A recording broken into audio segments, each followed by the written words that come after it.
And, when we meet during our BOC meetings, it's a situation where we can't dialogue. So this is a time where we can do that. So what we're going to ask is that gather your thoughts and,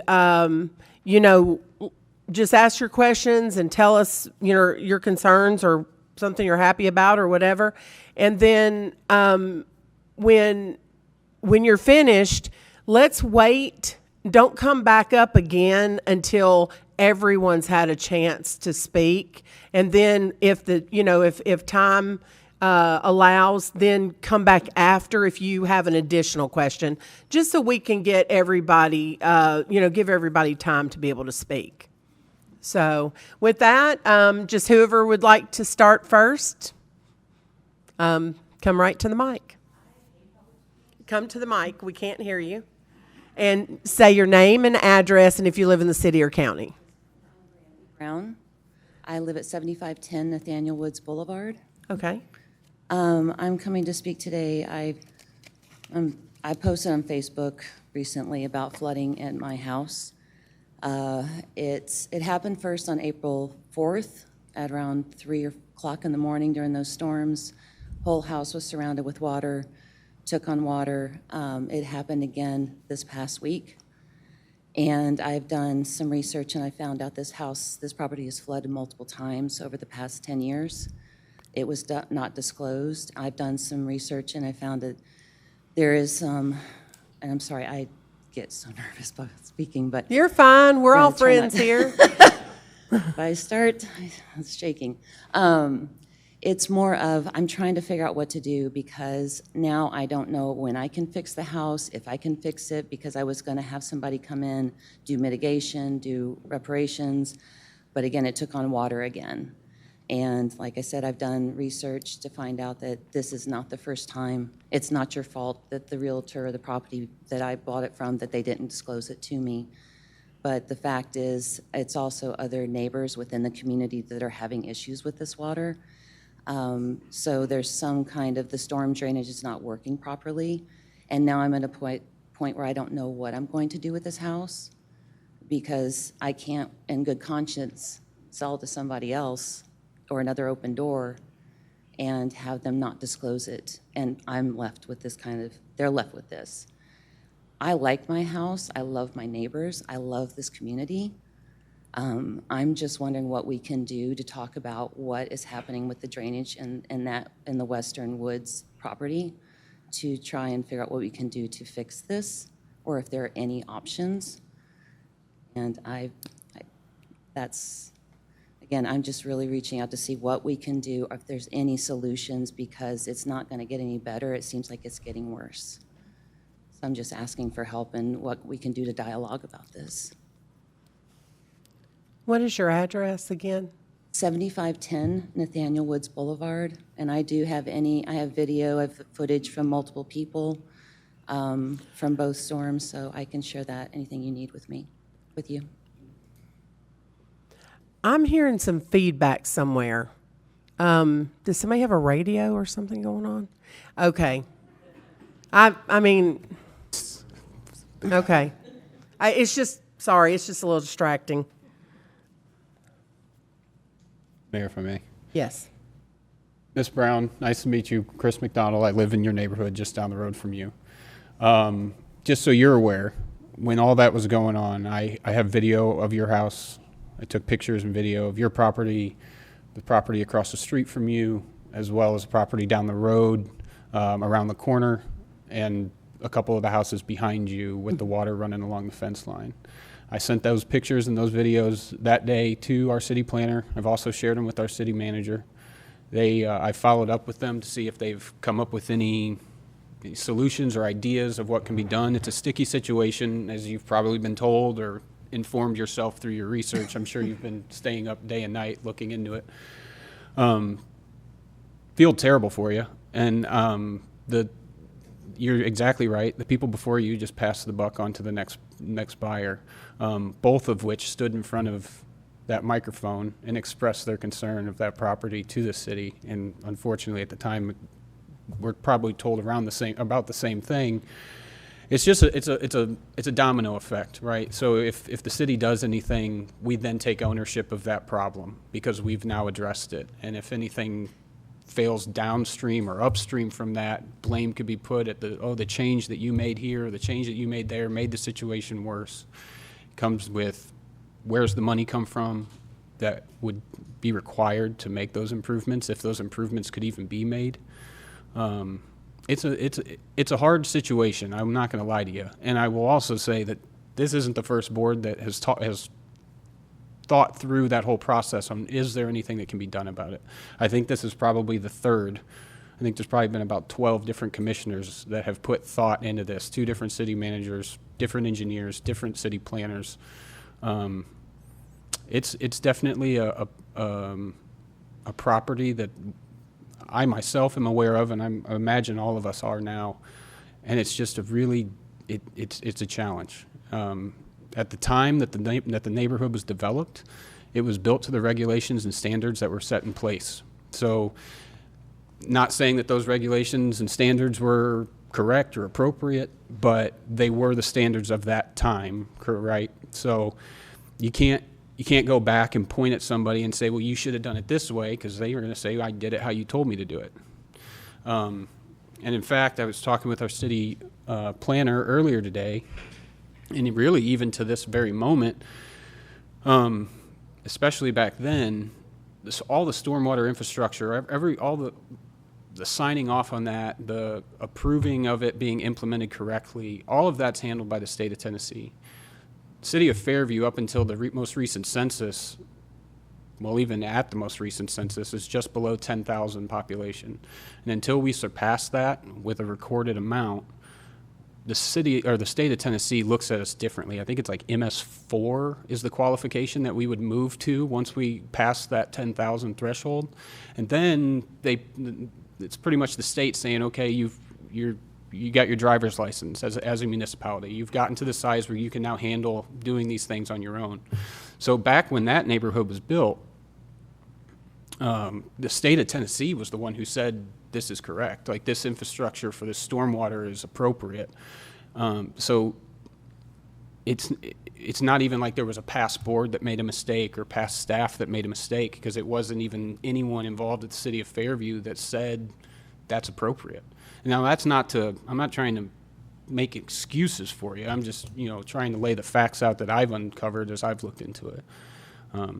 Does that make sense to you? I'm not asking you to accept it or be happy about it. I'm just wondering if you have any questions on what I'm saying. No, it makes sense. I've done my research. I've educated myself. Do I like the answer? No. Sure. Am I going to get nasty about it? No. I'm just going to speak up. And because, if I do have to do this, I want my voice heard. Yeah. Because if there's going to be somebody that comes up behind me, I don't want to cry. I don't want this to happen to them. Yeah. No, I don't have the money to replace this house. So I just want to go on record. It does feel like an excuse on some level. I look at that retention pond. I've learned about the detention pond. There are other things that possibly could be done. I'm saying, is there something, anything we can look at that may work with this? Is there something that needs to be widened? Does somebody need to take care of debris? I don't know. But again, I'm going to have to find a solution. And if it means leaving and hopefully not doing this as somebody else, which I really don't want to do, I'm just asking, please try to find a solution. Yeah. Because I don't want this to happen to somebody else. It does not feel good. And I'm sorry I'm crying. No, you're fine. But this is frustrating. Yeah, no, I agree. I 100%, like, I'm not giving you this response as like I'm heartless. It's just looking at it from the city's perspective. It's really challenging to determine what the course of action could be that would be appropriate, especially when the money we spend is ultimately tax dollars, right? So on a personal note, not being a commissioner, I was not a commissioner at the time. When your house went for sale by the prior owner, I was a licensed realtor at the time. I am no longer, but at the time I was.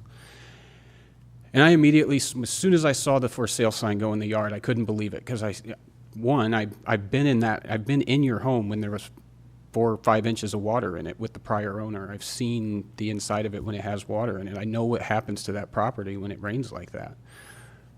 So I looked at the listing, and it obviously, as you know, was not disclosed. And it floored me. I called my broker at the time and asked, like, how can this possibly be above board? This is crazy. They're just passing this hot potato on to the next person, unwillingly, unknowingly, right? And you're just thinking you're buying a property. I feel for you. I was mad about it when it went for sale the last time. I spoke to everyone I could. I believe if I remember correctly, I came and talked to a different city manager that we had at the time, and was asking if there was anything that the city could do to notify potential buyers of the problems that property is going to have. Because, like I said, both prior owners have come up in front of the city. It wasn't me up here at that time, but I was present for those conversations. And it's like, well, it's like Groundhog Day. It's whoever buys it next is they find out the problem, like they're the first ones to ever experience it, and then they're up here having the same conversations that we've had with people in the past, and it's extremely unfair. I really do truly feel for you on a personal level. I just don't want to blow smoke at you and try to make you feel warm and fuzzy when I know I've talked to enough city staff over the years on this and recently to where a solution is not just there's not a glaring obvious solution, I guess is my point. I wasn't looking for a warm fuzzy from anybody, and I don't want to take up any more time. I've really appreciated you listening to me and hearing me. And like I said, it's what can I do to help the next person if I have to get out of there? I don't know, because I could be legal. They could come after me and sue me if I try to do things. But again, I'm just trying to say something and pass, So I do appreciate you all and your time today. So thank you. Thank you for sharing. Thank you.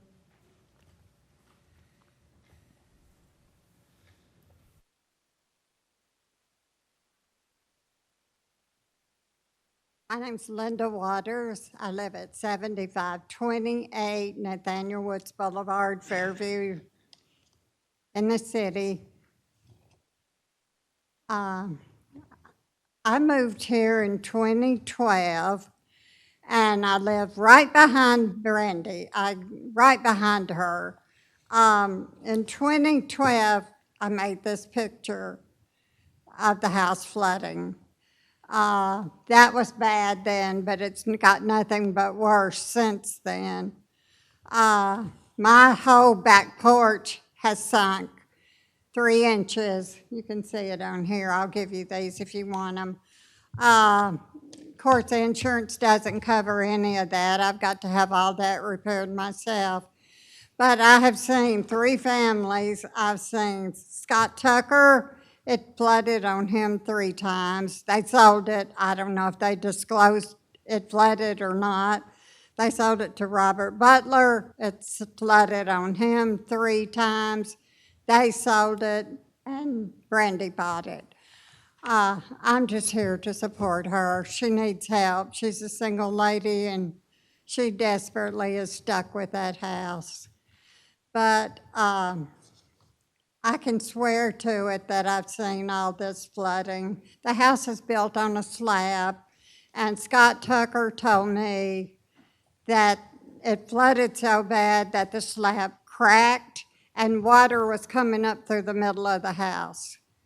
That's what he told me when it flooded on him the first time. And they ripped out all the drywall. They ripped out all the floors, and they said they patched that crack and it would never flood again. Well, they were wrong. It did. It floods all the time. The house,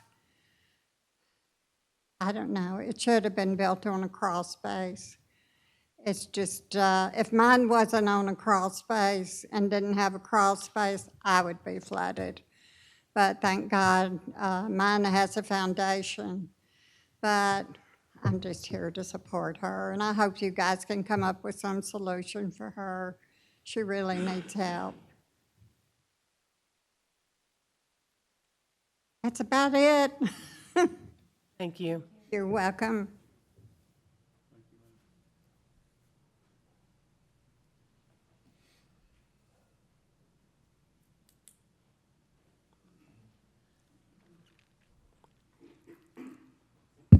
will have a happier situation, I think, and I wish you well. I hope things work out for you. My name is Lane Miller. I live in Heartland Reserve off Kingston Road at 7127 Triple Crown Lane. We are just barely inside the city of Fairview, I believe.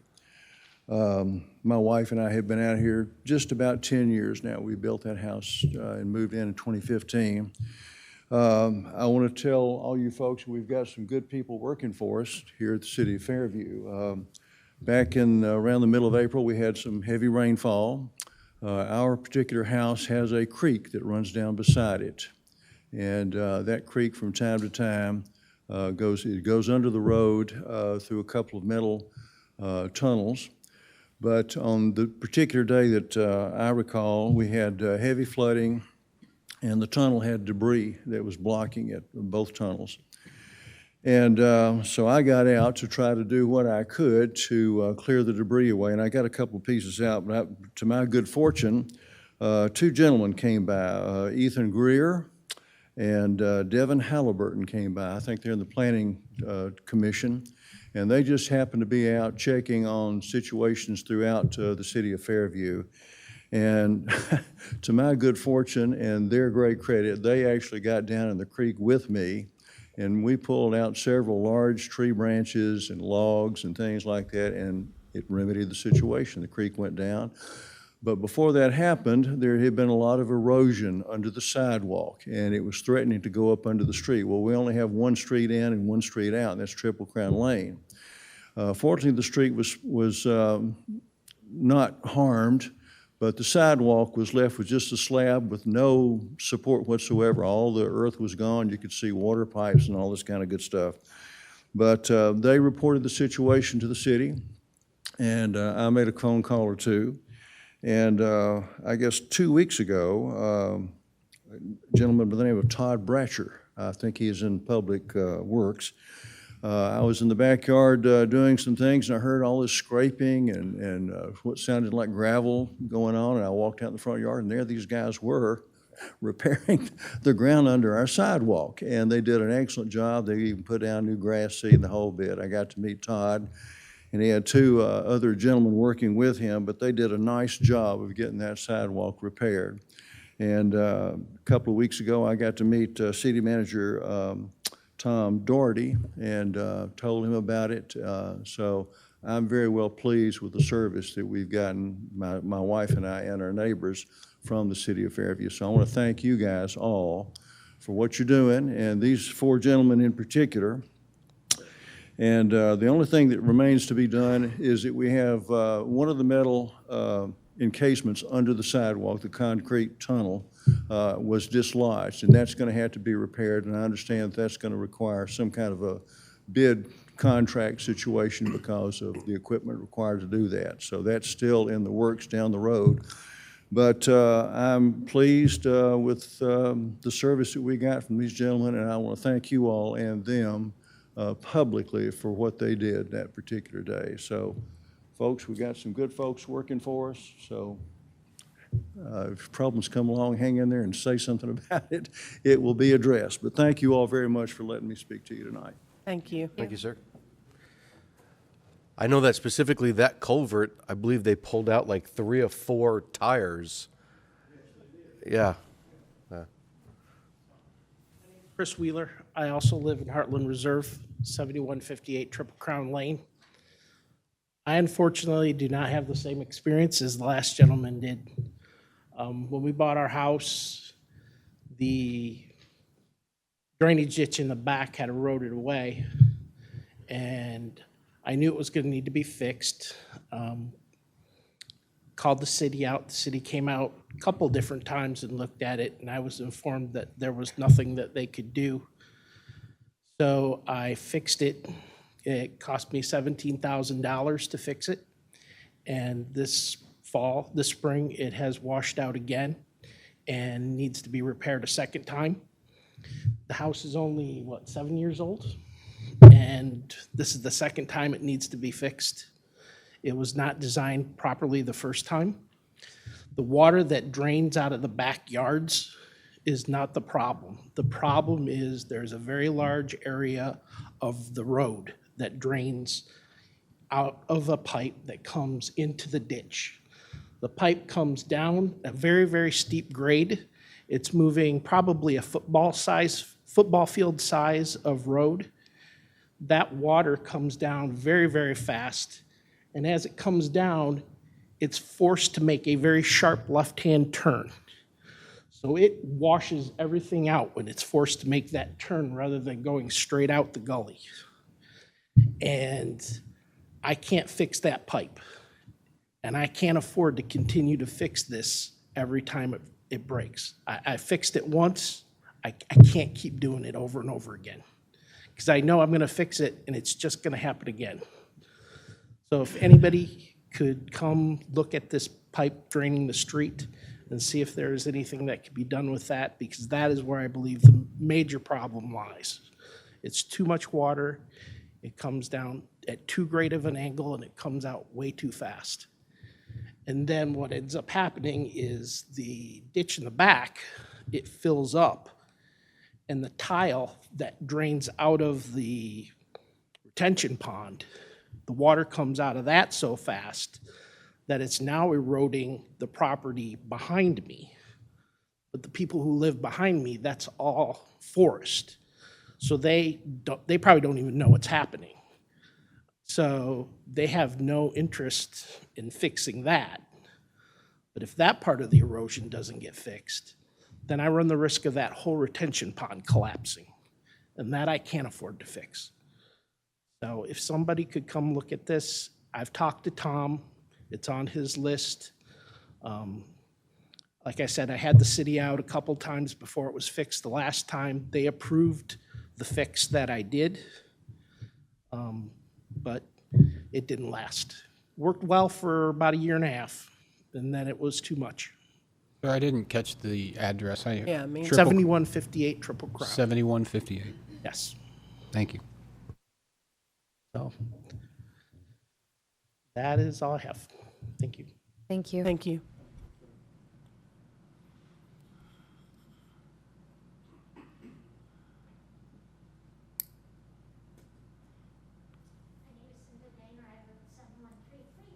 Brown Lane. I've been fighting this for 10 years. We back up to property that backs up to 96. I've been told there's a natural creek there. We get a river all the time. I've sent photos for 10 years. I've talked to people. I've sent them to Todd. I've sent them to Ethan. My neighbors laugh. They say, "Can we bring our canoe over and ride down your yard?" I mean, that it is a rushing river, and it's getting worse. And it's been over the road.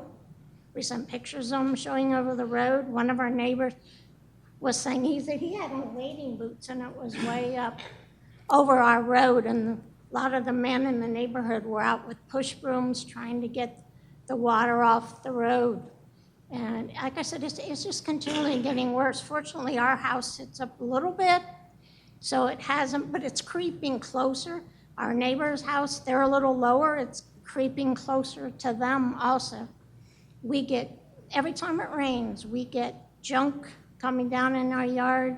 My husband and my neighbor, they're always out there picking up logs and rugs and styrofoam. And I can't tell you everything they've picked up, besides a lot of snakes and things like that that have come down from the woods behind us. We've asked, how can we stop it? How can we slow it down? They say you can't do anything.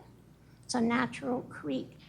We've been told we've had, I can't tell you, civil engineers, people from the state of Tennessee. We've had a lot of them out there. They said they should have put underground piping in there. That would have solved a lot of problem. It goes over the aqueduct out into the road then when we get a really heavy rain. But you can see, right, if you come out, you can see the erosion around the aqueduct. You can see the land right there where it overflows. Maybe not all the way to the street. We can't grow grass there. We've had plants ruined. I was worried when my grandchildren were younger. They'd go out there and they wouldn't know because that force of that water is so strong. I can't even stand up in it if I walk into it. And like I said, I don't know what's going to happen with developing behind us, but they got to do something out there. And one of our neighbors is a civil engineer, and he said that he has helped other cities get grants to redo, and right over by Lane's house, the road, we're worried about the road collapsing again. I had a gentleman from the gas company talk to my husband, said he worries about the gas lines with all this water, the force of this water all the time. So we really would appreciate some help. We've been fighting it for a long time, and as you can tell, there's a lot of issues out there that need to be addressed. Thank you. Thank you.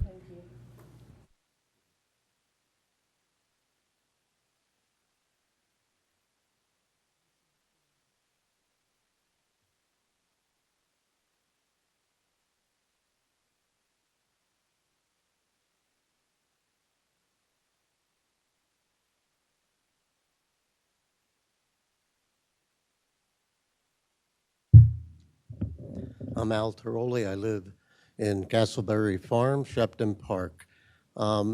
This may be a little premature, but within another month, you have to pass a budget, and you have to define what the tax rate is. We went through this in 2021, where one of the previous, former, I should say, BOC members blamed the county for raising City of Fairview's taxes. All the county did was change the assessment, okay? And the assessment is supposed to be a revenue neutral item.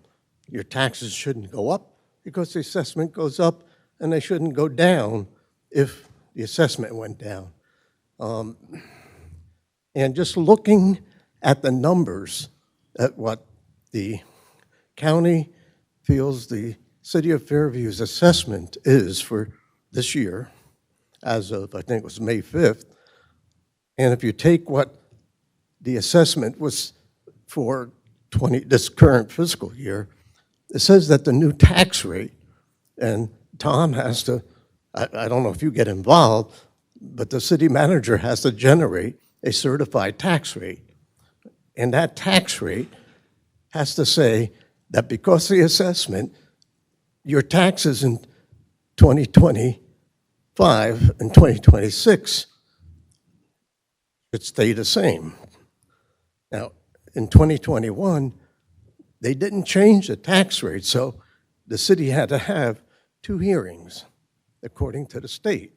And the reason you didn't change the tax rate when the assessment went up is that you took out a $10 million bond, okay, and you had to pay the interest on that, which, holding the tax rate at 87.65 cents per hundred, okay, allowed you to do that.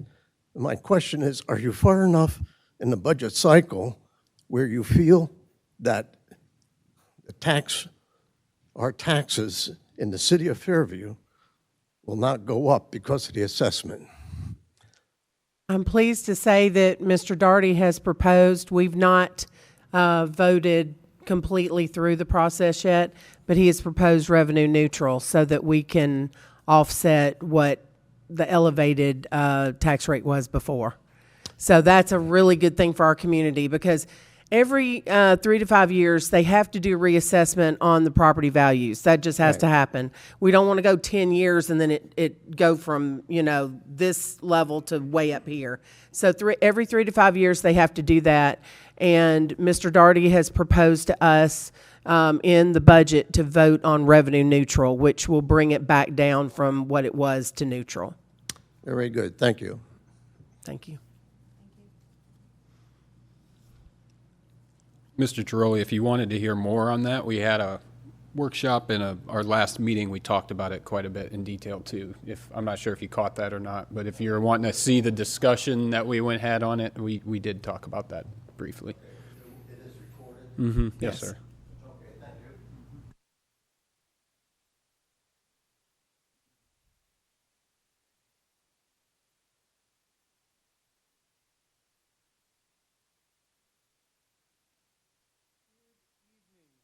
My name's Matt Martindale. I live at 7109 Sweetbriar Circle. That's in the city. I'm coming to you guys today. I live right across from Tiger Trail where Westwood Elementary is. And during the school rush hour times of the morning and the afternoon, those intersections get very busy. I see a lot of people speeding through there, and then a lot of people speeding to try and get to turn left out of either way of Tiger Trail or Sweetbriar Lane. I had run through a good gambit of the city, the county, the sheriff, and the police to figure out if it would be possible to get some type of a crossing guard there, an officer for those times, a flashing light, or just something that could notify other people that like we're trying to get across. I got pushed around for a little while, ended up at the chief of police, who said that they weren't interested in it. I had spoken with Mr. Buffalini there, and he had mentioned that the city police may be going there and reviewing at least what this status looked like. I'm just coming to you guys today to see if there is any updates in that, or if there was anything that you could push to see if that would be of interest in the city. So, sir, the conversation that we had, which was a very positive conversation, was that the sheriff's department was going to do some sort of a survey on it. They did get back to me, and they said, unfortunately, that it's not something that they would be able to assist us with. And I know I've had conversations with our chief of police, and right now we don't have the manpower to do this. They also said that the level of traffic that is during the hours of 8:15 to 9 a.m. really didn't hurt the traffic flow through the city. I'm already at work by that time, so I haven't personally witnessed this. But I do know, and you and I have had conversations about this, and you're representing that whole development. Correct. And we appreciate what you're doing for that. But I don't know how far we're going to get with this. I don't know if the other commissioners have gotten anywhere with it or have not, or our mayor, so I can leave that up to them. But as far as I'm concerned, like I've done everything I possibly could. And you know that we've had conversations about this, and I hope that there is something that we can do, because there is traffic issues, but it's all through Fairview. Everyone's experiencing these traffic issues, and I know we're focusing a lot of attention on 100 Fairview Boulevard in front of the elementary school. That's craziness over there. And it's only going to get worse as well, especially once we close down Cumberland and Cox, when we start doing our traffic light, which they started burying the gas pipes as well. So we hear you. We hear you. And if the sheriff or the police have viewed it and don't believe that it is an issue, I trust their judgment with it. Right? It's not the answer I want to hear, but Right. I'm not going to try and cause problems for people. If they think that that's not worthy of it, then I can take that back to my community and tell them. Yeah, that came from from the sheriff himself for Williamson County Sheriff's Company. So they had a gentleman stationed there for 2 days who's in charge of their traffic studies. And he even sent pictures.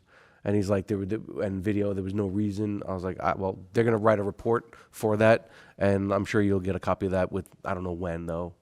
Well, if I may, and I don't know if this came up in your research, Commissioner Buffalini, years ago there used to be a traffic guard that was there, similar to what's outside of King Road, and they went away, and I don't know why. Did that come up in any of your conversations? No, that didn't come up in any conversations, but that was an option. But I think that crossing guard is under our budget, city budget. So I would be curious to know, so that would be a good thing, and I'm happy to follow up on that. This is the first that I'm hearing from anybody raising it recently, but I'm more than happy to follow up about that too, and figure out what happened back when we used to have a guard and then it went away. And then we can perhaps bring this back up for conversation. I don't know if anybody who's been around for a while has any sort of recollection, if you knew when it ended, why. But that would be a good piece of information for us to have to help you all understand at I least. appreciate that. Thank you. That's all I have. I appreciate your time. Kids both went there, and I don't remember ever having a guard. Yeah, so my, let's see, our years where there was a guard was about 2006 2016 to about 2018. And I remember when the traffic guard went away, and there might be people whose kids were there at the same time. I know I see some faces whose kids are the same age as mine in the audience, and you might remember. But I remember it went away, and there was a big brouhaha. Somebody could look up in Fairview, Tennessee then and now, right now, and find that argument about it. I can promise you. But they used to be there, and I don't remember why they went away, but it was still while we were in the elementary school.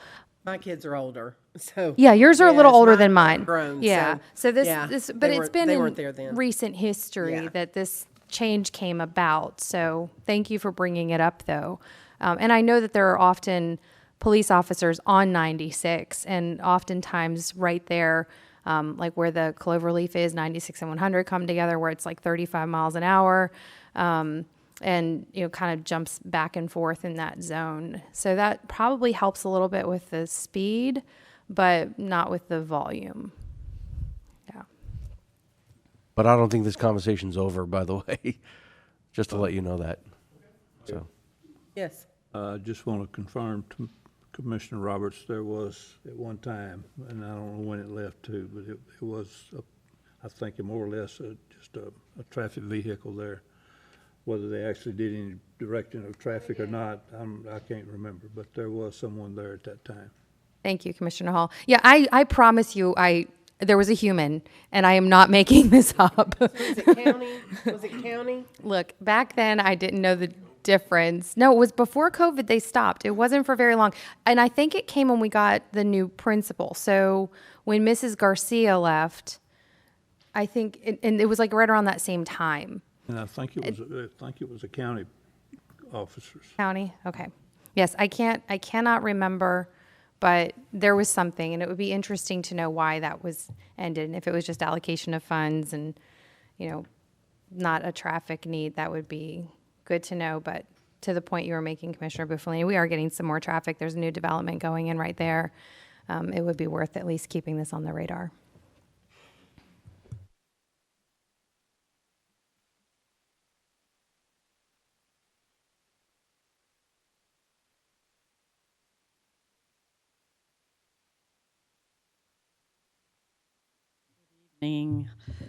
Sherry Wright. I do live in the city of Fairview in Castleberry at 7278 Old Franklin Road. I'm also the vice president of the Friends of Bowie Nature Park. I currently sit on the Parks and Landscaping Board. Fairview for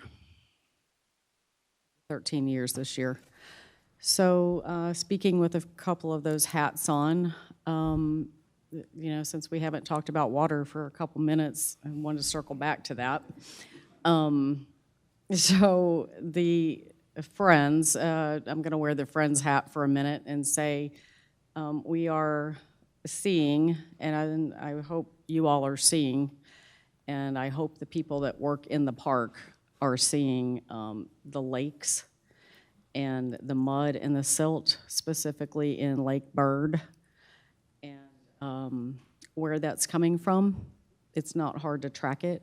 You can walk it upstream and find it's coming from the development. There's also a natural stream that feeds that lake, and there is a point at which they converge with pretty dirty water and some fairly clean water. If you haven't seen it, I hope you will take a ride out there and go look at it. Lake Bird is pretty much a mud pit at this point, and yes, full of silt. Lake Anna, who sits beside it, just around the corner, when it has rained and even before it rains, it's pretty muddy as well. There's a noticeable absence of ducks at Lake Van. Don't know where they went. Guessing they're not loving the water, but can't prove that, of course. We as an organization, me as an individual, and the Parks and Landscaping Board for that matter, we don't have any measurements. I would hope that the city, the park staff, the director of parks, somebody would have maybe measured the lakes before the construction started to see how deep they were, if they needed dredged. understand that there was a lot of water mitigation with that development and retention ponds and all of that. And I don't know if that was intended for after everything was built. And I'm wondering if they didn't address during construction, because as you've heard all night, every time you move dirt, it's hard to control the water. And that's not going to change anywhere that you build something in the city. It's especially not going to change in that park. And there are some areas that we're kind of prone to, there's trails and along the way that would kind of flood anyway with some heavy rains. It's just worse, and it's just dirtier. And wondering if there's any plan to dredge anything or to at least evaluate where it is versus where it was, if you have any data on that.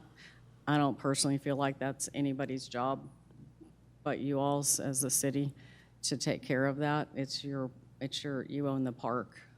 We just get to enjoy it as citizens, and we just want to protect it as a nonprofit and even as the Parks and Landscaping Board. And you know, I know you all love it too, so I don't believe anybody has the intention of letting it be destroyed. The land trust is great, except it only prevents the city from developing in there. It doesn't really protect any ecological haps from happening in that park. So it certainly doesn't prevent any development outside the borders of that park that might have some pretty negative impacts on the ecosystems, on the wildlife, on the lakes, 100%. So just wanted to bring it to everybody's attention and speak it out loud and ask you to do your due diligence as a board. Go take a look and see what might need to be done. And, you know, by all means, hold the developers responsible. You guys have the yes and the no for everything that happens in this city. We're not asking you to, you know, go broke paying to fix things, but you guys have plenty of skin in the game. I just wanted to call it out there. Thank you for your time, and we do appreciate everything that you do, because I know it's hard work. So, Thank you. Thank you. Thank you, Ms. Sherry. I will address that briefly. We did issue a stop work order to Bowie Commons. I believe it's in response to the area that you're discussing. I'm not 100% sure. But the city did take note of what they were doing, and they were doing it incorrectly. So we told them they can't do anything until they get that fixed. There was a couple areas of concern that our planning department had regarding that site. Just in general, not necessarily to Bowie specifically, but there is a lot of development going on right now around the city, and a lot of it is in that phase where it's just raw dirt torn up. I think we've all probably planted a garden or a flower bed or something, and if it gets rained on before you finish it completely, it becomes a problem.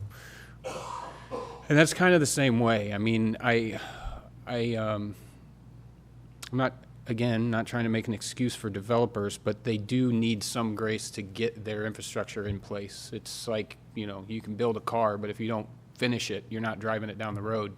It's the same thing. If they don't have, once their systems is in place, those are the regulations that they signed up to adhere to, right? Now, there is regulation during the construction phase that they can't have dirt leaving the property and things like that, which is what constituted the stop work order to be, you know, get handed off to them. But just keep that in mind. And I know it's not something that a lot of people want to hear, but in my opinion, it's just the truth, and I'm trying to speak objectively about all of this. You know, once those systems are in place, if we have problems, then yeah, absolutely, the developers will be held accountable because you said you were going to do something you didn't. Now, 10 years down the road, something changes. You can't, you know, regulations are different. That's different. But just something to keep in mind that it's hard to judge when it's halfway finished, right? Your house is going to get water in it if you haven't put the roof on yet, and it's kind of the same thing. Another tidbit, since we've been talking about water quite a bit, is I was sent an article earlier today that was interesting, talking about rainfall in our area, neck of the woods, Nashville mainly, and the surrounding areas. Since 1870, the state of Tennessee has been tracking rainfall. That was the year they began to do it. It's 1870, so 150 plus years ago. This is the 5th most rain we've seen year to date out of 150 years. So it's an enormous amount of water that we've received this year, an unprecedented amount other than 4 other times throughout our history and since we've been recording that stuff. So I think that too is something to keep in mind. I understand everyone's got issues, and I think that every single one of us is going to do everything we can to look into those issues and address them. But it would be, I think, beneficial to just have a little bit of understanding that, okay, this is an exceptional amount of water at the same time. You know, if we were having these flooding issues and we were 130th on that list, it'd be like, well, there's some serious issues here because it's not even handling an average amount of water. But every single month, with the exception of, I believe, January, has exceeded month averages. I think we're at like almost 32 inches of rain since January 1, which is pretty remarkable. So just information for people to think about. And I actually would like to piggyback on what Vice Mayor McDonald just said and add a couple of comments. First, you know, your article that you referenced does kind of, I think, give some hard data to what I think some of us have felt. Somebody asked me yesterday if it would ever feel like we didn't wake up in Seattle with the amount of clouds that we have. And we have gotten more rain in Seattle. That article referenced wow. it. I mean, there you go. But notwithstanding that, to respond to you, what you've just said, Miss Sherry, I was out on the perimeter trail on Wednesday morning after the big heavy rainfall. And I've watched the silt build up, and I see what you're talking about. And I want to commend Ethan Greer for being quick to go and to be responsive and to make sure that the developers were held responsible for cleaning up and fixing that specific spot that's draining over into Bowie Park and then is also then feeding into lakes. And my conversation with Mr. Greer, he said that there's still more work that needs to be done, but there will be an investigation that includes the Tennessee Land Trust. So it's not finished, and there's more to do. I also, to what Vice Mayor McDonald said, yes, there are growing pains. And we've addressed this before. There are growing pains in all sorts of places, right? And that's to be expected. But then there are some things that go beyond growing pains. And we can't go back and undo things. I think you're hearing the same thing I'm hearing, which is when there's something that's been in place for a long time, there were zoning and codes and things that were allowed before, they're having negative downstream effects now. We don't have a lot that we can do about that, but we can do a lot about what's coming down in the future. We are rewriting our codes, our zoning ordinances right now. We still have future developments to approve, to assess. We are learning a lot about how rain affects this particular location, this beautiful place in Tennessee, about the water supply here, about the topography, and about what happens after a development's been here for a few years. And I don't want to talk for much longer. I just want to say that I'm hearing every single person here, and I'm so sorry there's not more that we can say today. But that we will be very vigilant in how we plan going forward. That we can't change a lot of what's happened, but we can definitely affect the future. And so each one of you coming up and speaking and sharing your stories and sharing videos and sharing pictures and talking to us when we go to your homes will help make those improvements. So thank you for doing that, and please keep coming to the podium.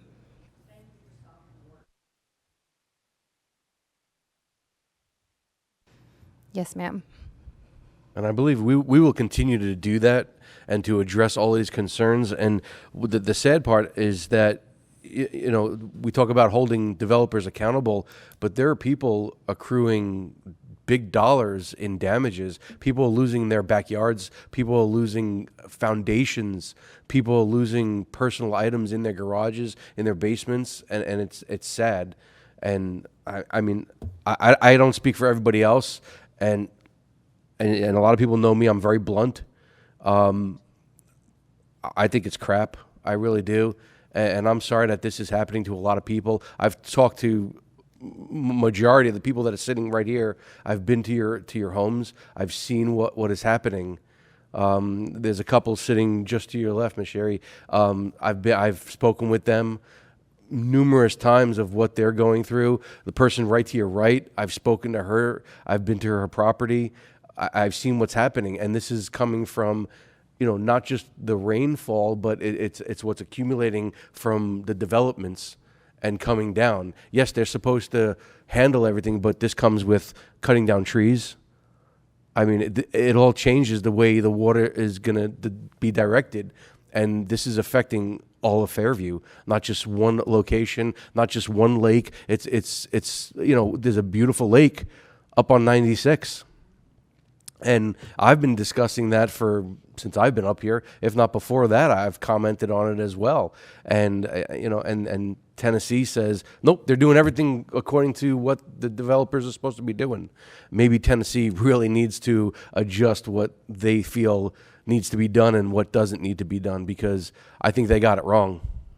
That's just my opinion. And like I said, I'm blunt. I say things, so I'm sorry, but I just I tell it like it is, honestly. And and I'm sorry for what I've witnessed, and I don't have to live in it.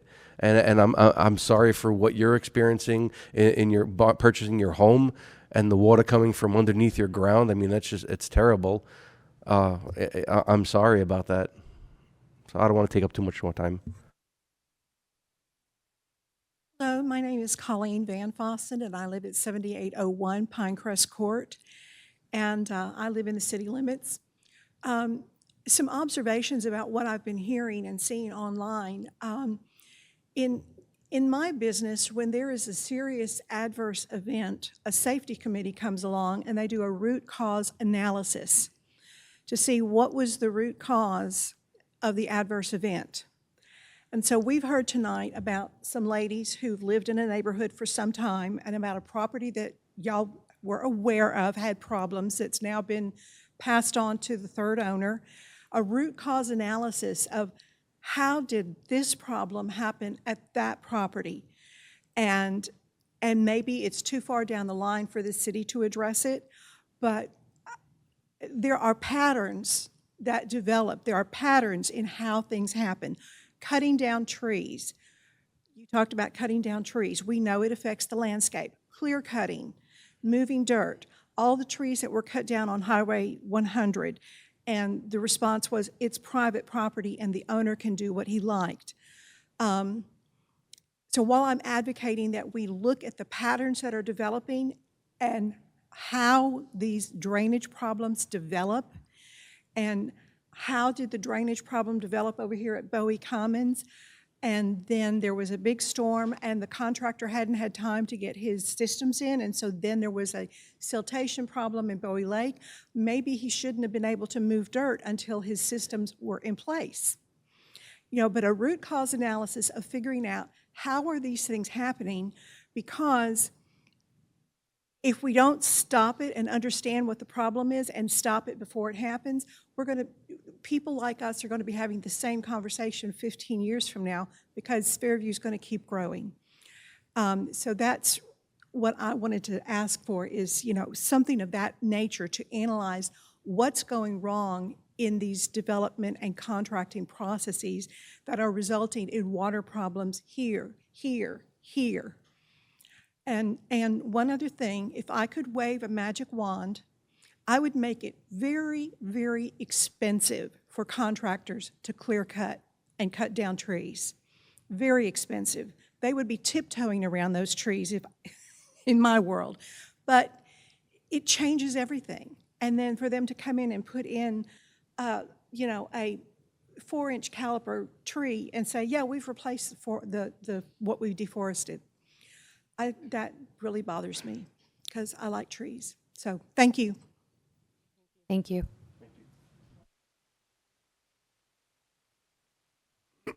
Hi, my name is Katie Betry. I live at 7331 Cox Run Drive, city limits. I've spoken to Lisa, I've spoken to Dawn. Lisa, I just sent you a text message. I don't know if you saw it or not, but it's a picture of my foundation around my house. I appreciate Mr. McDonald's information about the rainfall this year, but our communication started last year when my house started being affected by the Bowie Commons groundbreaking. When we first moved in there 12 years ago, there was a little bit of water that would sit in our yard, and we paid $7,000 to put in a French drain. That French drain is no good to us anymore. I have videos and pictures of dirt being moved in my backyard. There's ruts in the hillside in my backyard. I have an in-ground pool. It's fiberglass. If water gets under my fiberglass pool, it will push it out of the concrete. The picture I just sent to Lisa actually shows the dirt and the rock that's being pushed away from the foundation around my home. And I believe what you said, if I'm not mistaken, is that that's because of the developer. So that sounds to me, because my question is, what do I do to get that fixed? And it sounds to me like you said it's the developer's fault. Because I've reached out to Devin. I've left a message with Marissa a few times for him to return my phone call. I've sent him an email. I have not heard anything back from him. I haven't heard any kind of resolution as to what I can do for my home. And right now I'm worried about the stability of my home. I've lived there for 12 years and I've never had that issue until they broke ground on that hillside. I'm 3 doors down from where they started that. I see the dump trucks go by all day long. I don't see any dirt in those dump trucks to where they're trying to dig to build a retention pond. All I see is gravel being moved. So that tells me they're building roads and putting in utilities. And I'm just wondering if you guys know what their plan is on the retention pond there, what they're doing to help mitigate the water problem, because once water finds a route, that's the route that it's always gonna take unless it's led to go a different way. But right now, quite frankly, I'm concerned about the actual stability of the foundation of my home. I've got water coming into my garage and I've got dirt and rock that have literally been washed away from my foundation.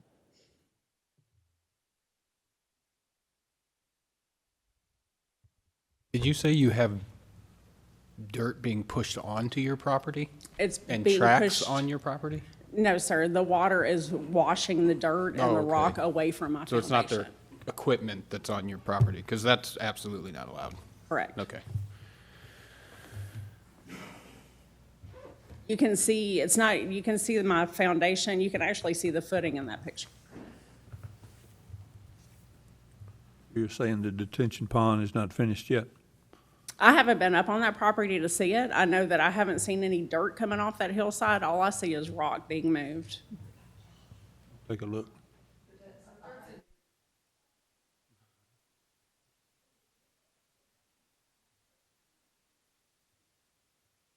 Like, who is regulating this? I mean, I don't know what to do. That's why I called Devin, because I'm like, I don't know what to do. Do I call codes? Do I call an attorney? Do I call the city? Do I go after the developer? I've never had to experience this before. Is it Bowie Commons, you said? Yes. Is the development? So they actually came in front of us, I can't keep it straight if it was this board or the planning commission, but, It was There- not this board. it was planning commission, then they are adding 2, 3 additional detention ponds? Yes, it was this. They're adding 3 so you gotta, and again, I am just trying to just be as transparent as possible. I'm not trying to over-explain anything or to give an excuse. I'm just trying to do my best here. So the initial plans, right, when they bring it to us, it's a very high level, this is our plan, right? And then each phase, they get lower and lower because there's more they can do, right? I mean, I think someone just said, why not put the infrastructure in before you move the dirt? Well, that's like planting a tree without digging a hole. Like, you kind of got to do that. Plus, roadways are a big part of stormwater infrastructure. The roadways channel the water, and it has the openings to where it funnels the water down into the drainage system, and it gets it out the appropriate way. Well, they're not there yet. That's why. But anyway, they came and they addressed it after they looked at the property, and then they've been hearing from us pretty much weekly with complaints of different various reasons, and then the stop work order that they received. The stop work order was post them coming in front of us and telling us their changes. I But think that lasted they, like 24 hours. What's that? I think they stopped work for like 24 hours. well, you can't hold them hostage. You have to stop them for a specific reason, and once they remedy that reason and it's been checked off, inspected, and yes, that problem's been fixed, then you gotta let them go back to what they're doing. But my point is that they removed a house or two. They're changing the amount of detention ponds that they have on the property. Like, they are trying their best to address it. And again, you can go talk to them and give them all the grief you want. I'm not trying to say, like, I'm not trying to protect them or defend them. I'm just stating that they have come up in front of the Planning Commission recently and had that discussion with us and are adding those. Now, discussion can be had on whether or not they were doing that for good-natured reasons or they were doing it for financial, I don't know. But at the end of the day, they're adding more ponds, which is a positive. At least I see it that way. So my question is, though, like, who do I ask to come and look at my property? Like, how do I get it remedied? Well, saying it here in front of the five of us, I think, is a good spot to start. Well, I mean, I have plans Because to I talking. need my foundation fixed, Will you- before my house Well- ends up in my neighbor's yard. Now Will you that I repeat don't know how that's your gonna first go. name for me, please? It's Kathleen, but I go by Katie. Yes, ma'am. Thanks. And I mean, I think it's kind of simple that we can take a look at what your potential remedies are and your directions and just offer you some decisions to go from. I mean, you sent that picture, we've looked at it. If there's a cause and effect, we've seen this in other areas that are being affected by water runoff in other developments. And there are things that property owners can do. We cannot get involved in it, but we can share with you personally what we know. Okay. And so to give you some ideas on conversations we've had in the past, we can do that. Okay. Thank you. And a lot of the same things that we do up here, like we've had discussions on speed cushions and other things that we've wanted to do around the city to remedy a problem that we feel we have. We're not just going to go out and spend money because we think it's a good idea. None of us are professionals in stormwater engineering or anything like that. So if I was to recommend something for you to do, I would think it would be to have a professional come out and assess the damage that you have at your property, determine from a professional's opinion what has caused that or whatever, and then but I would have professionals walk you towards that issue instead of, and no offense, you, myself, any of us, a neighbor, it doesn't matter because we have no weight behind what we say, right? It's all just what we assume are our emotions. I think if you really think that there's an issue that the developer is causing, or that anything for that matter is causing, getting a professional to give you their opinion on record in a document stating that in their professional opinion this is what's causing this, I think is a good place to start. So pardon my ignorance, but is that a code inspector's? No, that would Are you be. saying like a third party? I'm also ignorant in this category. I would say it would probably be some sort of engineering firm that deals with stormwater, home foundations. I don't know. I'm sure you could probably call somebody that works in construction in town or might know somebody, and they would probably be able to point you in the right direction. Unfortunately, that's all I've got. It's just the idea but. Okay, thank you. Mrs. Butcher, I know that that's not what you really want to hear, and I know that it's going to accrue you having to spend money. You know, some people don't have the money to get engineers to come in their property and stuff like that, and I understand your frustration. And like I said, you and I have had conversations, and it's good to have conversations with some other people on the board as well, just to maybe get another idea or something of a general way of going. You have a recommendation on what she does instead to get movement out of it? Well, we've had conversations. I don't want to suggest to anyone else of what to do other than what I've witnessed on her personal property. Sounds like she's still looking for. Yeah, no, she's definitely still looking for recommendations. You know, one was, having someone look at a third party look at it. One was, just kind of going through maybe an attorney helping her with these issues. So. I'm Walter Harold. I live 7339 Cox Run Drive. Mr. Don has helped us out on issues here a couple months ago when the construction guy said it was in their plans to come and take a portion of our property, which and I confronted the construction guy. I almost had a confrontation with him because he said, it's in my plans. I told him basically, I don't care what's in your plans, it's my property. But what I don't understand, how did things get approved just to take up residential property just because the construction guys want to? Somebody had to approve that plan, you know what I mean? And as far as on the water running down, the drains that they got in place, they're capped off. So how can water get to their containment ponds without coming down the hill? Yeah, they put a swell there, but it slowed it down, but it still comes down the hill regardless. So if you got your drains covered up, sealed, how can water get to them? Forgive me, I missed the beginning. What area of town are you talking about? It's Cox Run subdivision. Okay. Bowie. They got the drains in place, but if you got them sealed off, no water can get to the containment ponds. Which drains are you referring to? The drains at the end of Cox Run. If you go up in the Bowie, the subdivision up there that they're putting in, they got 4 drains on each side, 2 drains on each side of it, but they're sealed off. Okay. So the water, they put a swell there to slow the water down from when y'all put a stop work order on them in Bowie, but still the water slows down, but it's still coming. But if you got the drains sealed off, how does water supposed to get to the containment ponds? Maybe they got them sealed off for a reason, but hell, we still catch water from them regardless. And talking about trees, they take the trees down. You cut down old trees, but plant new ones, you still ain't gonna get the growth in the water blockage. Plus the traffic sometimes, the dump trucks come hauling butt up in there, and the employees, when they get ready to leave in the evenings, they're hauling butt out. And darn well they're speeding, but police comes through there when the guys is working.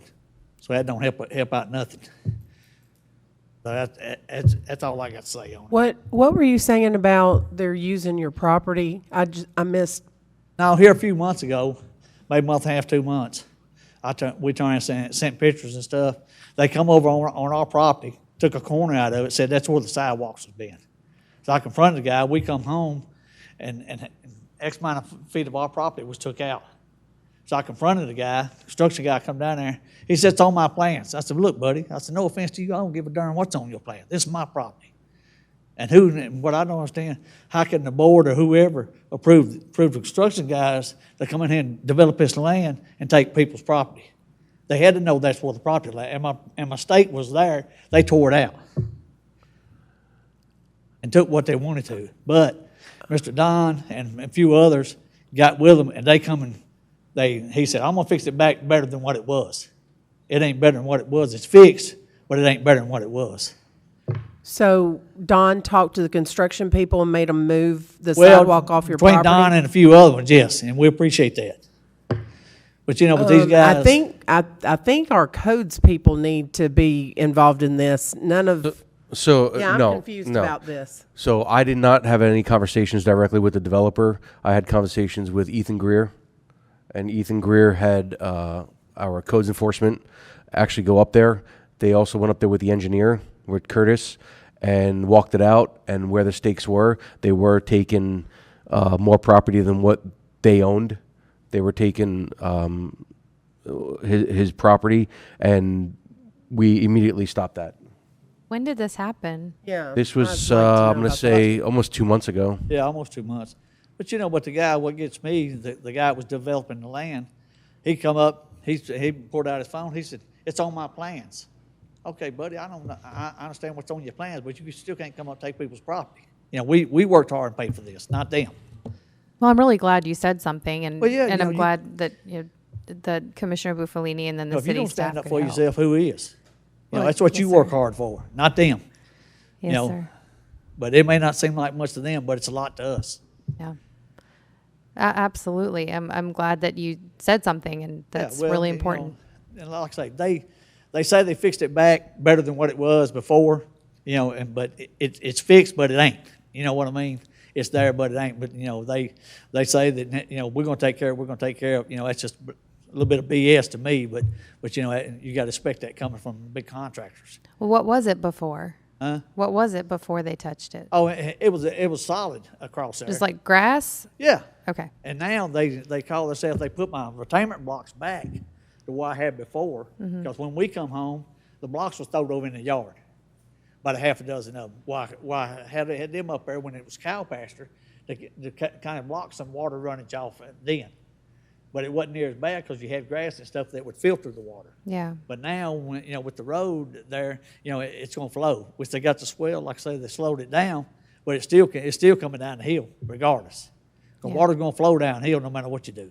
But if you got drains here, if you ain't got them open, what good does it do? So I'm being told that it was a water line that they needed to connect to. Did they say anything about that? No, it's water taps in my front yard. But That they ain't had to done- they ain't connect done none to? of that yet. No, that ain't happened yet. Well, I'm saying that's- yet because I'm sure it's up to happen. Okay, I'm getting feedback from our engineers, and they were just saying it's a water line they had to connect to. Well, they may have to before it's over with. They ain't connected to it yet. Because like I told the construction guy, I said, look, the city can come in 10 foot, from the curb into your yard and do pretty much what they want to do. Which with the taps there, I respect that. But but they hadn't done none of that yet. The guy, like I say, he come almost 20 foot in, basically give or take a few, and just doing what they want to. But like I say, they kind of put it back. I asked the guy, I said, did you not see the steel stake there? Oh yeah, we seen it. Okay, so that was the boundary line. Why didn't you stop? But it wasn't on his plan to stop. That was on April 16th, by the way. Plus, just need to say something to the construction guys about the dump trucks come hauling in there. Used to, you could walk the neighborhood. Now, you better not walk the neighborhood. You better be watching your back because you're subject to get run over by the dump trucks and the employees from the construction people leaving in the evenings. They're hauling butt trying to get the mud off the tires. That's what we deal with. Do they park in your neighborhood and walk to the site? No, they pull up on the site, but when they do that, when they leave, they're hauling butt trying to get them sling all the mud off the tires. What they're doing, and so they haul butt down Cox Run. If you drive by there, you can see the tire marks even coming out onto Cox Pike. Just lots of orange And we coming out wish of they there. run the sweeper, but sweeper, like me and Mr. Don, we had a conversation that it's got a water tank on the front of it. You should spray a little water out, then sweep instead of just stirring up dust after dust. Hell, we got dust about 1/8 inch thick all the way on our house and windowsills. And I've talked to them about that too, but you never get any feedback. They just come in the neighborhoods and kind of distort other people's property like they do, and who's accountable?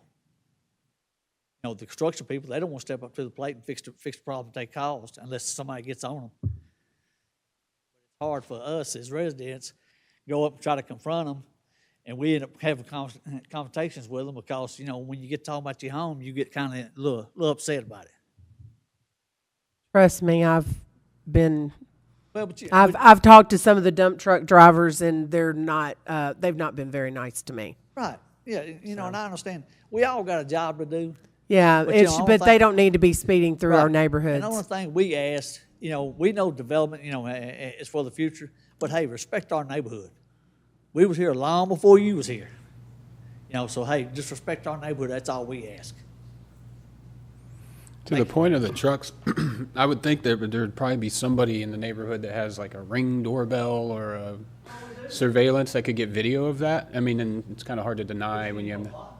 Well, yeah, I mean, but if they're doing 5 over, it's going to be hard to see on video. But if they're speeding truly in a manner that's like, what are they doing? I would think it would look different than what other passing cars were. In regards to the sealed off pipes, and this isn't, I'd have to look to be specific, or the sealed off drains. Those are I think they're called like silt socks or bags that water is allowed to go through those, and that's what is supposed to capture sediment to not allow sediment to come off of it. Well, that is not what I was thinking you were talking about. I thought you were talking about a pipe. That is an existing stormwater drain in the ground. There's the other drain. They're completely sealed. I don't even think those are connected to anything yet. Well, you got the retaining pond on the right. If you go in up there, it's on your left. Yeah, we can talk afterwards. I was just getting information from our engineer that said that was a silt sock that was over Y'all it. talking about retaining ponds earlier, but the thing about it, they put it all the retaining ponds that they want to. But if you ain't open drains up, how the water's gonna Right. get to them? Well, It's like I was saying, that's the process. Like that's next. They build all those things to connect. Once you get the roads in, it funnels that to where it needs to go. Without the roads in, it doesn't have anywhere. Nothing's fun with it. You know, they put socks, I call them socks, down in the middle of Cox Run down there, try to dampen the water. It's dampened it, but still, and it's still going down, you still got water running off of it, you need to dampen it up where we're starting, not down here in the belly. I'm no engineer. You know, common sense, that's common sense part of it. Thank y'all. Thank you. Another water issue. Surprise. My name is Renee Hitchcock. I live at 7708 Fernvale Springs Circle. Different part of the city, I think, than we've talked about. I am in the new section of Fernvale Springs, so approximately 3 years old. I have been flooded twice since March. I am the last unit, I guess you could call it the first unit. We have parking, and then I'm the first unit after the parking lot. I back up against a townhome community that I do not know the name of because I think they're just rental units right there on Fernvale Road. And their drain is not draining properly. I don't know what it should be doing, but I know it should not be filling as quick as it does in 6 minutes. I have video evidence of how fast it fills up, piles over the fence behind me, and floods into my backyard and my home. It's come into my house twice. I got sandbags after the first time, so the second time I had a river rapids behind my house. It did not come inside, but this last week I had the sandbags. I just kept them there in front of the door, my back door, and it came through my walls instead. And so now I have sandbags lining the entire back of my house. My biggest question is, one, when these things happen and we don't get responded to, when we reach out to somebody, what is our next course of action? And two, isn't this a codes issue? And to me, something is not draining right. I've reached out to my HOA the first time this happened. They responded because we were thinking it was maybe our drains behind us, which they fill up. I mean, it's debris and there's rocks and whatnot. I don't feel like things are graded properly, so things are not running off. They're just pooling in my backyard anyway. But now that I know that it's that drain behind me from this other property, I had asked my HOA to be an advocate for us and our community and to reach out to them because I don't know how to contact them, and got no response. I've reached out to Devin, got no response. I don't know what kind of damage I have. I don't have flood insurance, obviously. You know, I have a brand new home. Are my walls getting moldy? I mean, we're all experiencing the same things, right? So what do we do? I think that's all what we want to know is who do we turn to? What do we do? I have people that I work with in my field. I have clients that work in construction, and I have shown them videos of literally the river rapids behind my house. And they all say that's not right. It's a codes issue. To them, obviously, they don't know. They've not been to my house. But what do we do? It doesn't feel right. It feels like something is wrong. I missed a little information. Yeah. What's your name again? Renee Hitchcock. Okay. And how long have you lived in your home? It's 3 years this October. Okay. Are you the first owner? Mm-hmm. Okay. Thank you.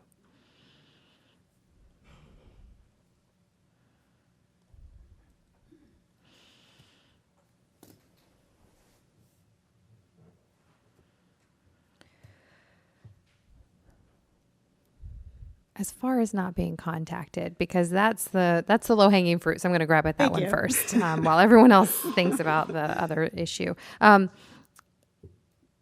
You're doing something right now to get a response, and any of us on the Board of Commissioners will respond to you pretty quickly. And this goes for everybody out there. If you have a question, if you've got concerns, there are 5 of us, and there's one Devin, and there's one Ethan. Right. And I can say they're very busy. So I mean, we've heard about them driving around tonight and stopping to help clear a flood. So reach out to any of the 5 of us. It's why we're here. We work for you. We were elected to serve you. So please reach out to any of us with questions or concerns, or if you need to just kind of talk to somebody and see what we know. Okay. As far as the codes go, I've given everyone else time to think by by speaking.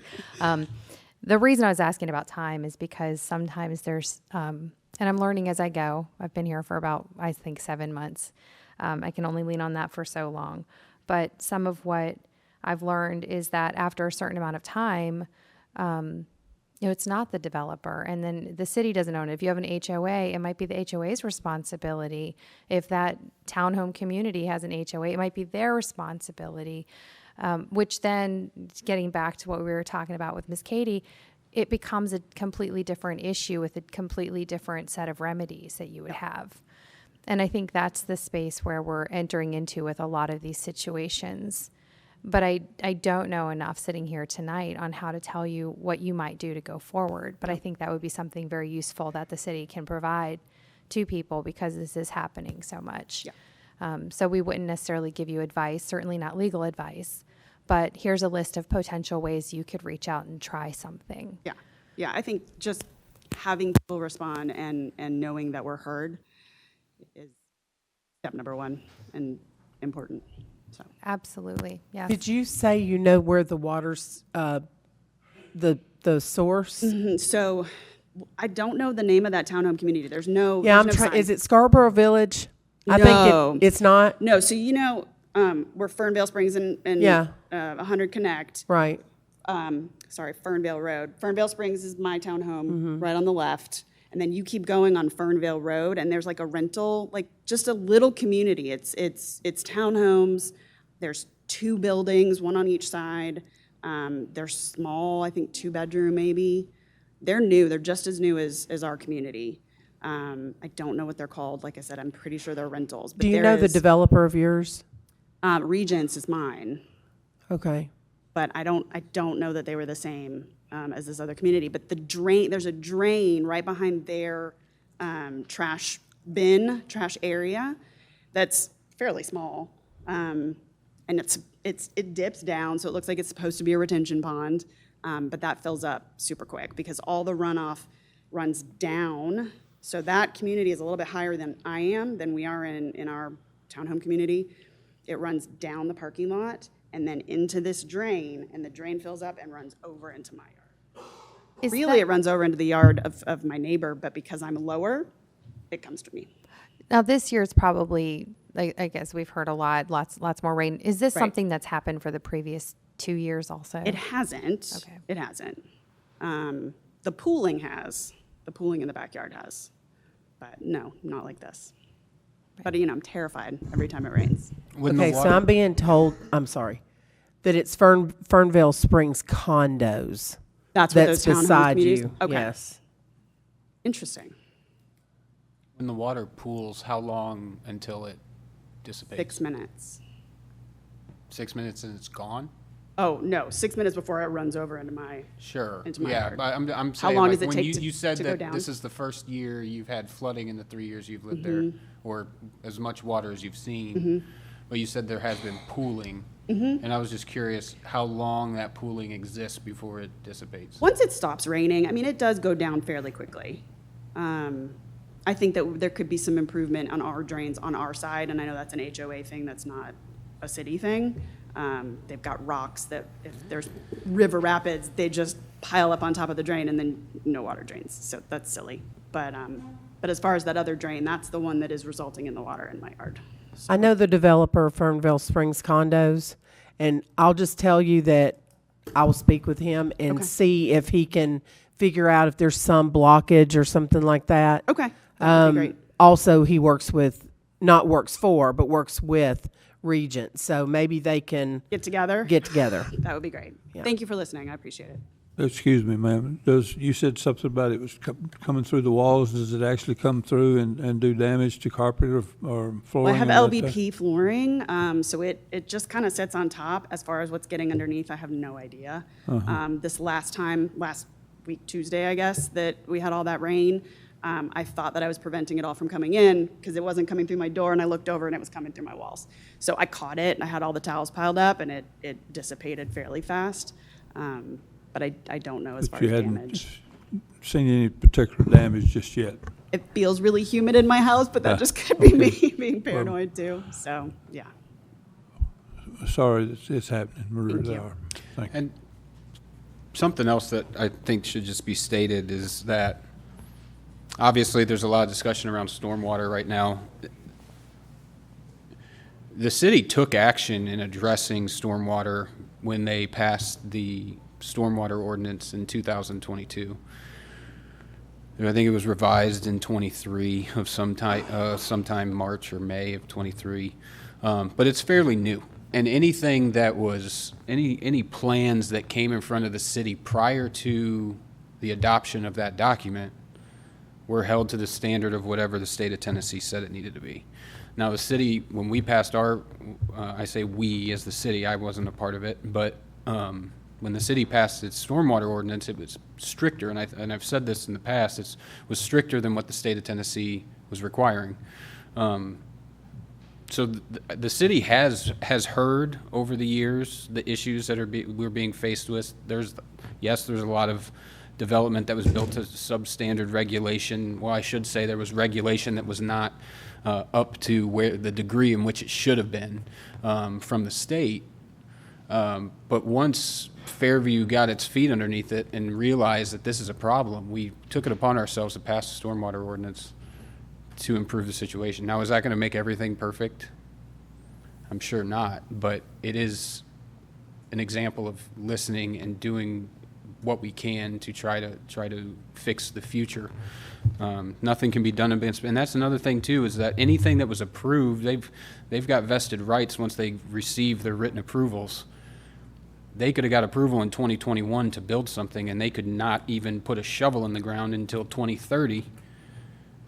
But they still only have to build it to the regulations that were in place when they got their approvals. So something else to keep in mind. It's like when you say, oh, that development was just built last year, why isn't it up to the same standards? Well, they might have just started building it, but the law is that, you know, they have vested rights to the regulations that they agreed to when they got the approvals that they did.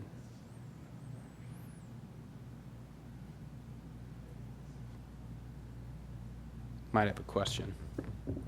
Are you saying that if you get a permit to build based on the existing codes and you don't build anything for 15 years, that you can ignore all the code improvements that transpired between the date your permit was issued and the date you start to build?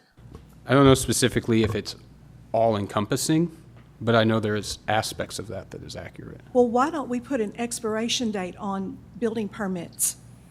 If you can't build within 3 years, you start all over again. So great point. I've had that discussion is why don't we have things that sunset? Like, why do you just, once you get your approval, get to hang on to it for perpetuity until you decide to do something about it? As much as I agree with that, if you put that in place today, that still only impacts today moving forward, right? Well, that would be a good time to start then.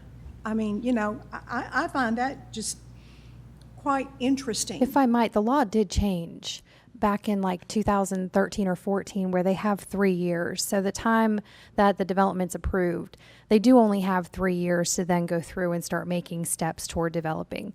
But that didn't happen until back in the mid 2010s. So things like, what's that big one that's going to come up soon? Thank you, Bellhaven. That was approved back in something like 2006. And because it was under the previous law, they could wait and wait and wait. So they haven't even really broken ground yet. But something that was approved just a couple of years ago would have to go through reapproval, which would make them subject to the current law if it went through reapproval. But if they start to build within their 3 years and they were approved before the stormwater ordinance change, then they would be able to build under the previous stormwater ordinance and not this. They are subject to the stormwater policies that were in place when they broke ground. Yes, if When they well, received their when approval. their plan was approved. And so then they have 3 years to break ground. If they don't, then they have to go through approval again. I had this conversation with Ethan Greer, and if he's listening, he's probably like pulling his hair out a little bit right now because I know I'm fumbling a little bit around it, but there can be extensions on it based on like phase 1, phase 2, phase 3. So they could go into a longer period of time than 3 years. It could go something like 15 years out from when the first development plan was approved if they wait to get their approval. But the good news is that perpetuity no longer exists, and they can be brought up and subject to codes changes if they don't break ground and start making some sort of furtherance. Doesn't mean they have to start building houses. They just have to start doing something within that 3 years. And if they don't, then they've got to go back for reapproval. So it's something a little bit better, but we're going to be grandfathering in people for a while. It's going to be a while still. And then there's really nothing that we can do to go back and change about the way things had been done. Well, that gives some insight. Your codes staff must just really have a fun time trying to figure out which set of standards a particular piece of property is subject to. As well as the planning commission. Yeah, and Ms. Van Fossen, I would say that since I've started here, I've learned that our codes men are some of the hardest working people in this city. And they're trying to figure out all of these things. It is quite a lot. Okay, thank you. You're welcome.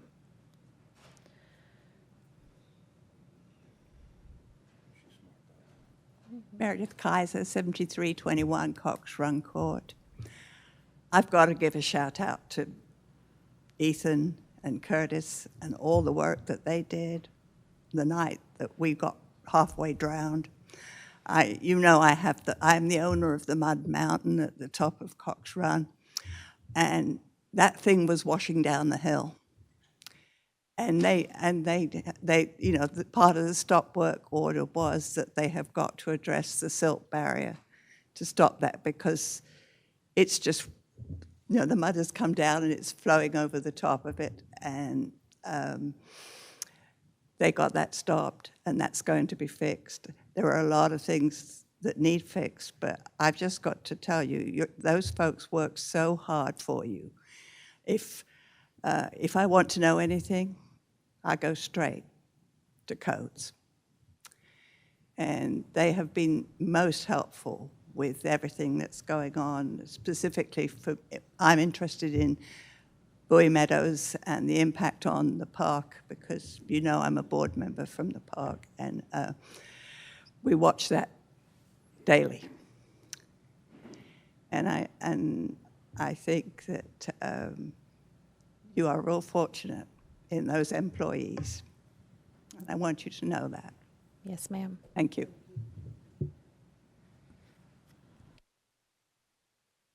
I also want to give a shout out to you and what you guys have been doing over at Friends of Bowie, because I get a lot of my education as well from the Loblolly Times. So I appreciate that newsletter that you guys put out as well. Thank you.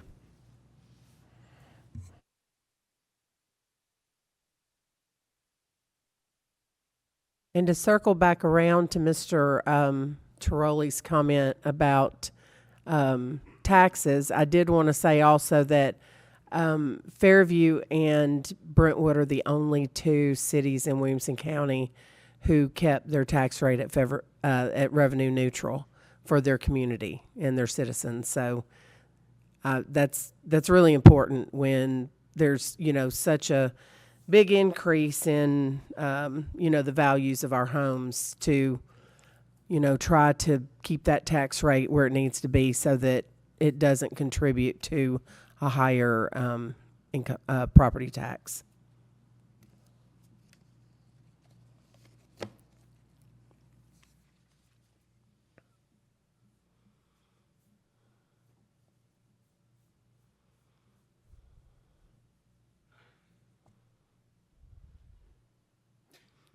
Come on, Brandon.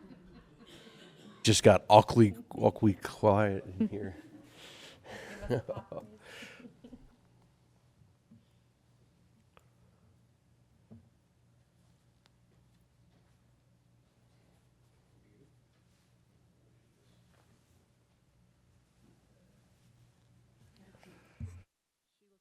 Seven four two two Swindon Boulevard in Fairview. I just want to make a statement about the tax stuff. I know I was here for that meeting. Just to be clear, if your house property was assessed more, you could see an increase.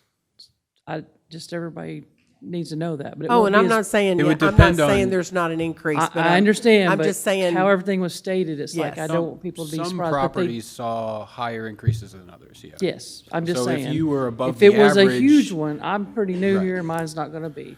Right. But Our tax yes, rate's built he- off of the whole. He brought that down a lot to try to keep it, Yes. but just not to, if you've got Yeah, and somebody I'm been not, here. I'm not saying yeah. that it's. If somebody's it's- been here 15, 20, Right, I'm 30 not saying years, it's not might be a gonna. little bit. But on that yeah. same Right. note, there will be people who will see a lower, less that's right. taxes. So Maybe that's it's, me, so. yeah. But Yes. okay, thank you. Yeah, thank you. That's a good point.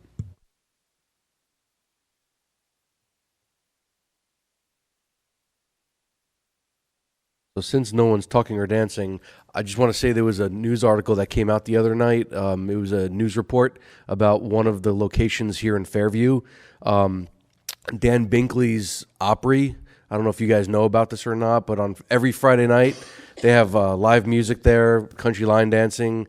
They got food, and Miss Charlotte Binkley's here as well. I see you back there.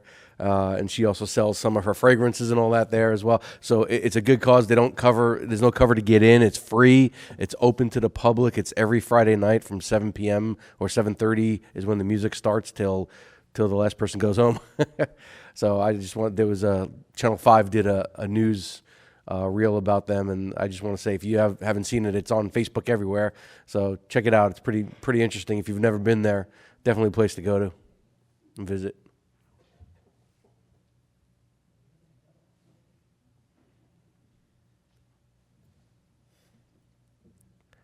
My name's Charlotte Binkley. I live at 7812 Horn Tavern Road.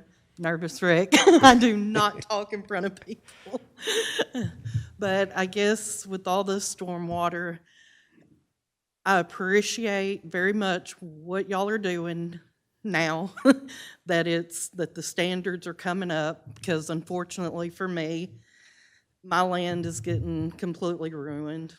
It is sad to say, with being in this community my entire life, everything we've worked for, the land is a gorgeous piece of land. My dad, I live on the same property, and it's so hurtful and sad that you have the property and your voice goes unheard. I know none of y'all were up here when this first started. I come up or had spoke plenty of times with other of the city when it was being built, when it was going on. Of course, it was the Pepper Tree subdivision. As long as things are being put into place that protect the community, that's what I want to see. All that had to be done was a retention pond, like y'all said.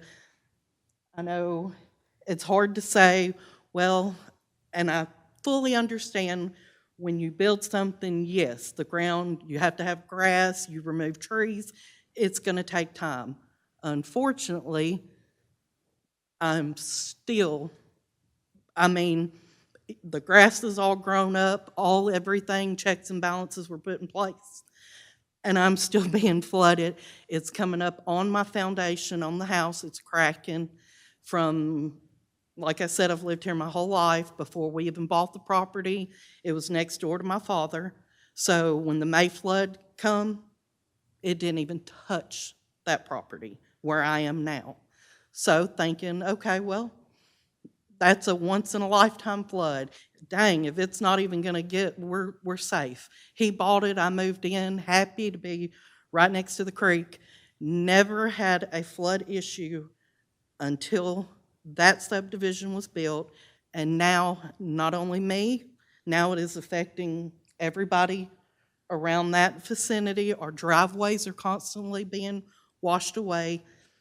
And I honestly feel if things had been put in place, like a retention pond, in the low part, right where all that water comes straight off the hill, it would have made a massive difference. So unfortunately, it was built kind of up on the hill and not where all the main water goes. I just don't want to see this happen to other people. I'm not lying to sit here and say that I don't wish something could be remedied. I think it's crappy that we've lived here our whole life, and just because codes weren't, that I stood here and tried to make my voice heard when they were actually building it, and we still got pretty much, oh, it'll be okay, we've stopped work, we're getting them to do this or that, and then I'm still being flooded out years later. So at some point, I guess, just making my voice heard for the people on Horn Tavern that are dealing with it, that in the future, looking towards, say, her house is just now the foundation being taken out, what happens if she's standing here years later like I am? Oh, nothing can be done now because, well, over time it takes to grow the trees back and get, that might not be her case, like it's not mine, not trying to go, but I don't want to see anybody else be, not that it's being pushed off, but really look at it, and I'm thankful that y'all did stop it and put the retention ponds, because if that were the case when we were going through it, I might not have this issue now. So, but I guess what I'm saying is really hold that accountable, or else it's gonna, of course, common sense, keep leading to more and more flooding. And now that I'm getting flooded, then there's gonna be another subdivision on up the road. What's gonna happen? Because I'm downhill. So you see what I'm saying? Like, it's only gonna continue to get worse the more groundbreaking that goes on. I just don't wanna lose what I have for something that could have been simply remedied. So I appreciate y'all letting me speak, and thank y'all, and I appreciate, I've had several of you come out and y'all have taken a look, y'all see what we're dealing with. We just don't want the Fairview community, people, they work hard for what they have, and they just, I'm not here for the people that are building homes. I am glad for them. I mean, they work hard, they deserve it, but do the right thing and don't harm someone else in the process. It's just, you know, as long as you're not flooding out other people and them losing everything that they've worked for, that's all I want to see happen. Daddy Dan picked me up in his side-by-side, and we had a 2-hour tour. You're very brave. Yes, it was quite interesting. But, you know, probably it took me back to the days when I did four-wheeling. But, whew.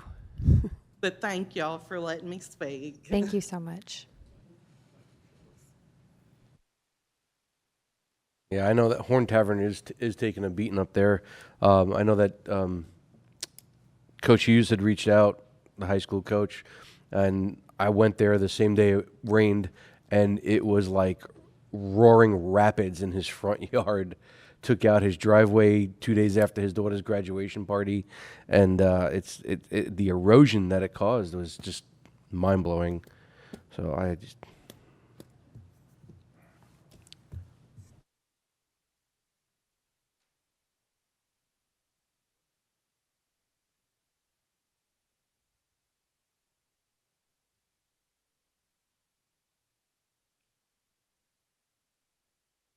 We have 4 minutes. Anyone else before we shut it down for the night?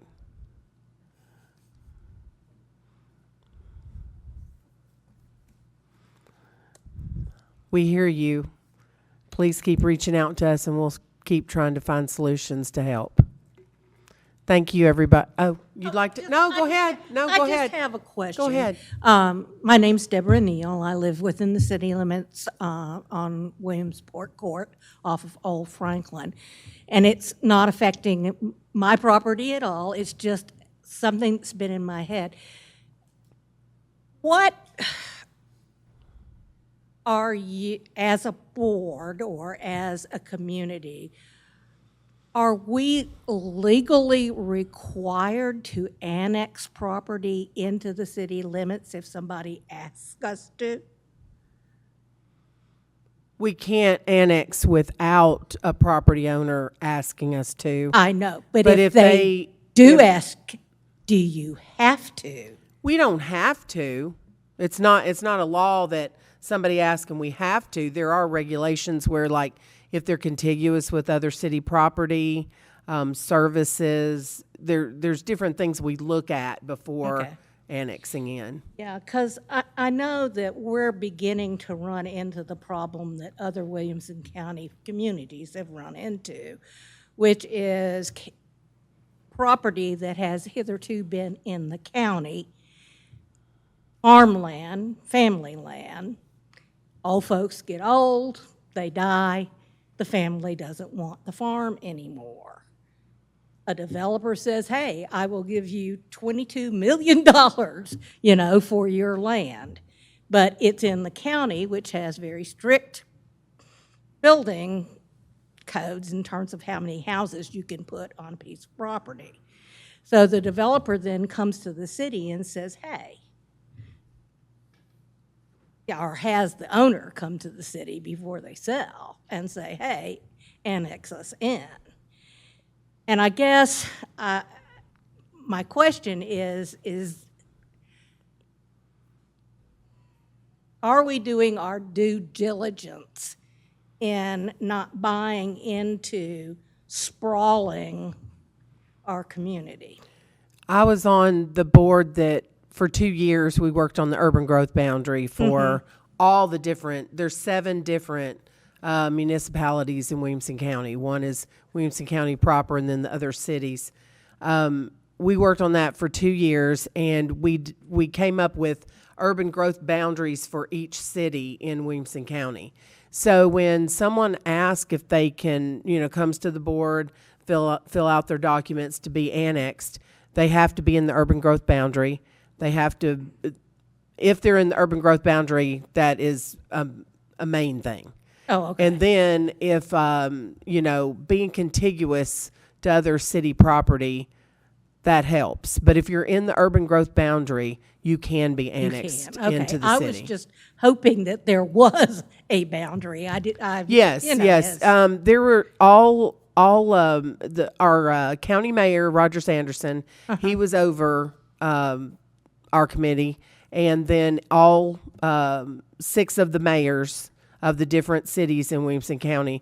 We worked on that for 2 years with Jason Golden, our superintendent of schools, and some county commissioners. There were different people represented on the board, and there were 18 total. And we came up with the urban growth boundary for each city as a whole. We voted on this.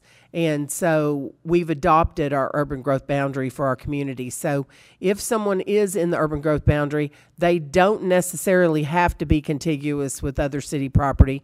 It usually works better not to have donut holes, but they can ask to be annexed in and also there's another stipulation to that. If someone asks for the urban growth boundary to be revisited, it cannot be adjusted if they're planning a development. Thank you so much. I learned something. It was just a question I had. I've been Absolutely. thinking about it for a long time, but that helps. Thank you. Thank you. All right. Thank you guys for being here, and just keep reaching out to us anything you need. Thank you.